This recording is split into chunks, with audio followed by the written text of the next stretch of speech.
bienvenue à tous. L'urgence au Sahel, ce passage du discours du président Macky Sall aux Nations Unies a marqué les esprits, notamment au Tchad. Présent à New York, le ministre des Affaires étrangères est venu remercier le chef de l'État et saluer son leadership et recueillir ses orientations. Dans la foulée, le président Macky Sall a reçu les partenaires canadiens dans le cadre du suivi du projet de reconstruction du chemin de fer Dakar-Tamba. La synthèse avec nos envoyés spéciaux Mamadou Belem et Omar Nying. Le Tchad a été très sensible à la position du président Macky Sall sur le Sahel. Le ministre des Affaires étrangères est venu consulter les chefs de l'État dans ce cadre. Le Sénégal a fait hier, plus précisément le président Macky Sall a fait une déclaration extrêmement importante à l'Assemblée générale. Et il a bien souligné que l'urgence absolue de l'heure, contrairement à beaucoup de délégations, c'est un peu le Sahel. Et cela, effectivement, a marqué les esprits des Sahéliens que nous sommes. Et nous avions hautement apprécié cet engagement. Et nous avions certainement voulu avoir plus de précisions sur le projet que le Sénégal porte pour le Sahel. Et effectivement, le Tchad, comme je l'ai dit, est dans une phase de transition. Et cette transition a besoin d'un accompagnement de l'ensemble de la communauté internationale et plus particulièrement de l'Afrique. Le Sénégal va accéder très prochainement à la présidence de l'Union africaine. Et à ce titre, le Sénégal a un rôle important à jouer. Et je pense que le président Macky Sall nous a donné quelques orientations, quelques conseils par rapport à ce qu'il faut prendre comme disposition maintenant et après, donc à la fin de la transition. Et je pense que cet échange a été très utile pour nous. Le suivi du projet de reconstruction du chemin de fer Dakar-Tamba était également l'objet d'une audience que le chef de l'État a accordée aux partenaires canadiens amenés par Michaël Jean. C'était très important pour nous, Canadiens, de revoir le président de la République, d'autant plus que c'est une occasion exceptionnelle d'être en phase sur le projet de rétablissement et de modernisation du chemin de fer du Sénégal, donc de Dakar à Tambacounda déjà comme première étape. Et donc, nous avançons sur cette entente. Nous avons regardé, en tout cas, les alignements possibles pour la réalisation de ce chantier de très, très grande envergure et tellement fondamental pour le Sénégal, n'est-ce pas? Nous le savons sur tous les plans. Désengorgement des routes, sécurité, développement, valeur ajoutée, ce que cela crée comme synergie et comme impulsion. Et donc voilà, l'essentiel de la conversation a porté sur cela. Le général Ahmed Nasser Al-Raïsi est le candidat des Émirats arabes unis à la direction d'Interpol. Il est venu remercier le président Macky Sall pour son soutien. I'm glad to meet today with His Excellency. J'étais venu voir le président pour le saluer. Nous avons eu un entretien dans l'esprit des relations très fortes, des relations d'amitié et de coopération. Je suis venu aussi dans le cadre de ma candidature à Interpol. Je suis candidat des Émirats arabes unis pour la direction d'Interpol. Et j'ai remercié le président pour son soutien. Le président soutient ma candidature, mais également il fait sa promotion en Afrique. Et donc je suis venu pour le voir et puis le saluer et le remercier pour tout cela. J'étais au Sénégal le mois dernier, je suis venu le saluer au Sénégal. J'ai également rencontré d'autres officiels sénégalais, dont le ministre de l'Intérieur. Et aujourd'hui, je suis content de le voir ici et également content de le voir prochainement à l'occasion de l'expo de Dubaï, Inch'Allah, aux Émirats arabes unis. We'll see him, inshallah, very soon in Abu Dhabi.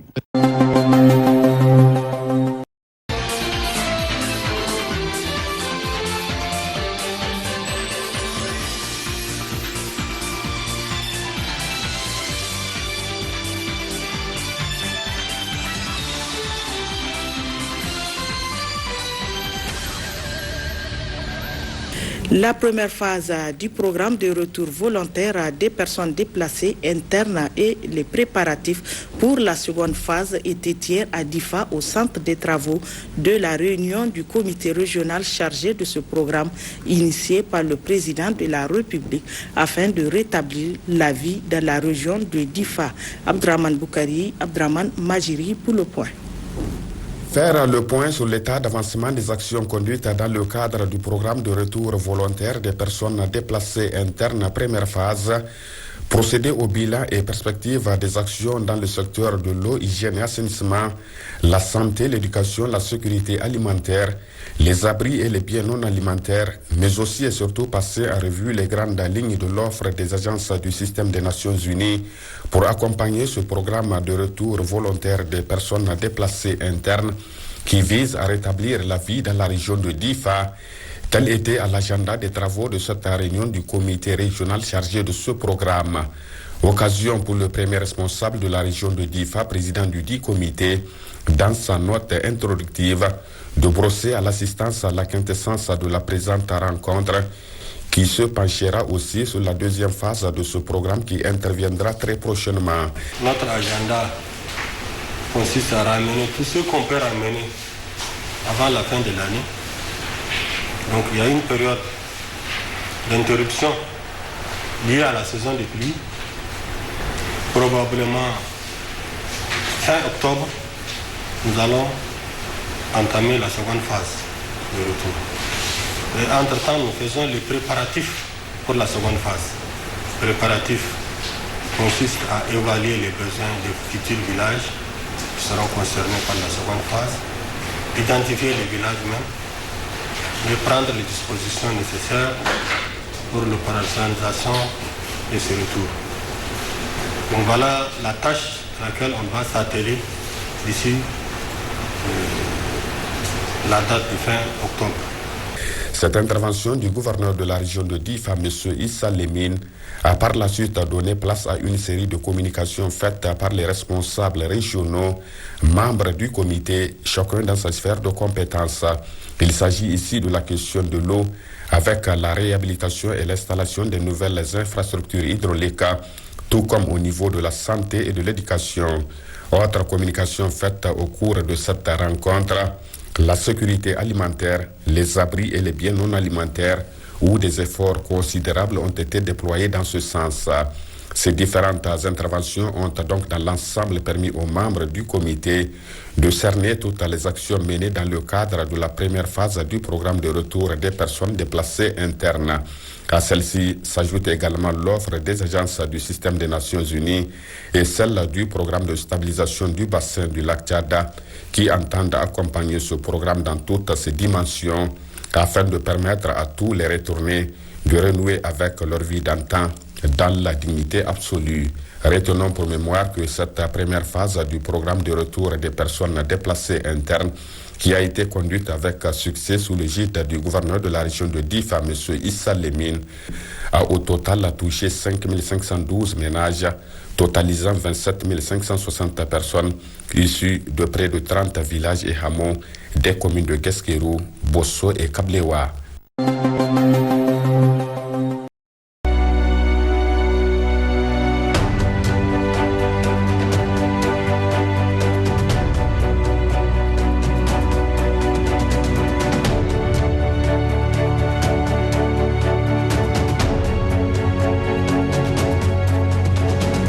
Session d'échange entre le ministre de l'Industrie et du Commerce et les opérateurs économiques sur l'exposition universelle Dubaï 2020 prévue pour le 1er octobre prochain. Une rencontre d'information sur les opportunités d'affaires qu'offre ce rendez-vous mondial. Compte rendu, Brema Kone. Du 1er octobre 2021 au 31 mars 2022, Dubaï, la métropole multiculturelle et l'un des leaders des économies émergentes, accueillera la prochaine exposition universelle 2020. C'est pour informer sur les opportunités d'affaires qu'offre ce rendez-vous mondial que le ministre de l'Industrie et du Commerce s'est entretenu avec les opérateurs économiques. Nous cherchons à mobiliser le secteur privé malien parce qu'il doit prendre une place importante dans cette exposition parce qu'il y a des partenariats et une diversification à faire. Et c'est l'occasion de vendre la destination du Mali, les opportunités qui se présentent au Mali Et je pense que le secteur privé est un secteur très important et stratégique pour nous. Donc il va falloir le préparer, l'organiser et développer des synergies pour qu'il parte très organisé avec des idées innovatrices et des projets porteurs qui peuvent apporter un impact dans la vie du pays et dans l'économie du pays. L'objectif est d'identifier des solutions aux grands enjeux économiques. Avec un thème intitulé « Connecter les esprits et construire le futur », l'événement devra inspirer les participants du Mali dans les domaines tels l'industrie, le commerce, l'aquaculture, l'hydroénergie et des potentialités dans l'agrobusiness.